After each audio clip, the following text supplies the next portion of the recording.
नमस्कार। आज आपण वास्तु त्यामधील दोष व त्यावरील उपाय याविषयी थोडेसे बोलूया। वास्तु म्हणजेच राहते घर। प्रत्येकाच्या आयुष्यात राहते घर हे अतिशय महत्त्वाचे असते। आयुष्याचा एक अविभाज्य घटक असते।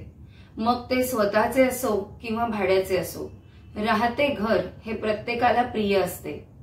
जेव्हा घरात कोणतीही नकारात्मक गोष्ट प्रवेश करते किंवा घरात वास्तु दोष निर्माण होतो, तेव्हा त्या माणसाला, तिथल्या राहणाऱ्या व्यक्तींना त्याचे अशुभ परिणाम अनुभवायला मिळतात।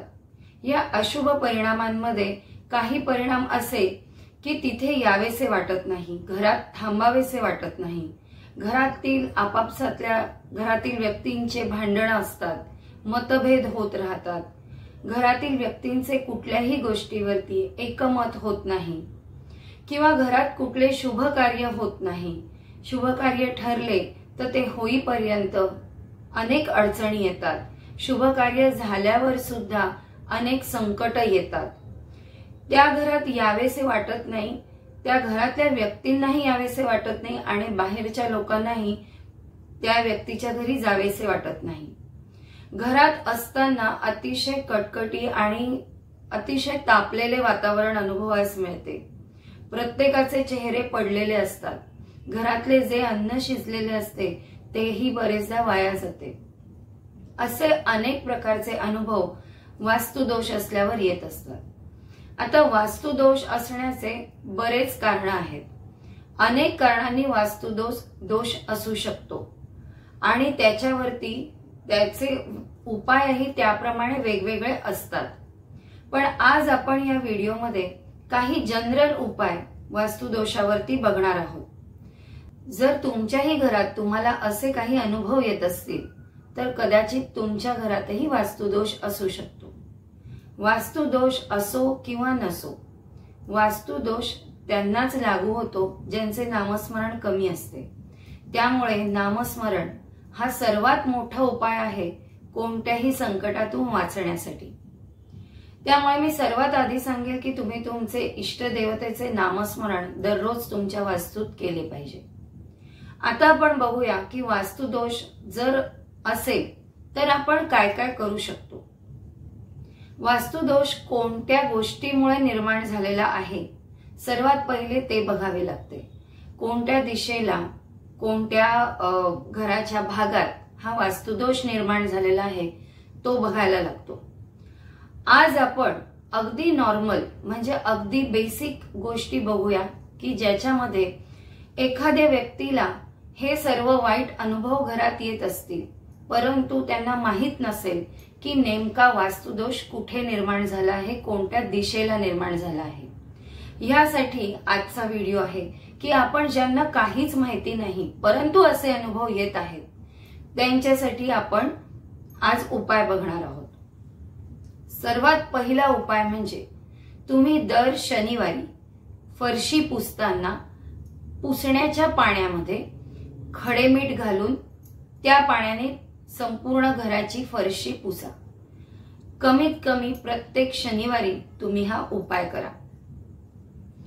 दुसरा उपाय म्हणजे घराचा उंबरठा खडे मीठ टाकलेलं पाणी याने स्वच्छ पुसून घेऊन नंतर त्यावर गोमूत्र टाकून परत तो व्यवस्थित पुसून घ्या। याचे कारण असे की वास्तुदोष जरी घरात असला तरी पण बाहेरून येणाऱ्या निगेटिव्ह एनर्जी सुद्धा हा वास्तुदोष वाढवण्याचं काम करतात किंवा घरात निगेटिव्हिटी वाढवण्याचं काम करतात। त्यामुळे तुम्ही घराचा उंबरठा हा रोजच्या रोज पुसला पाहिजे आणि उंबरठा स्वच्छ असेल तर बऱ्यापैकी वास्तुदोष कमी होतात। आता तिसरा उपाय, तुम्ही घरातल्या टॉयलेटमध्ये एखाद्या काचेच्या बाउलमध्ये किंवा पेपर कपमध्ये खडे मीठ भरून ठेवायचे आहे। खडे मीठ ठेवल्याने निगेटिव्ह एनर्जी त्रास देत नाहीत किंवा त्या येतच नाहीत। प्रत्येक शनिवारी आधीचे खडे मीठ टॉयलेटमध्ये टाकून फ्लश करायचे आणि नवीन खडे मीठ भरून ठेवायचे। असे केल्याने सुद्धा निगेटिव्हिटी कमी होते। यासोबत मी तुम्हाला काही असे उपाय सांगते जे तुम्ही दिशेप्रमाणे करू शकता। जर तुमच्या घरात तशी दिशा मिळत असेल, म्हणजे ती भिंत किंवा त्या दिशेची जागा जर रिकामी असेल, तर तुम्ही त्या दिशेला हे उपाय नक्कीच करू शकता।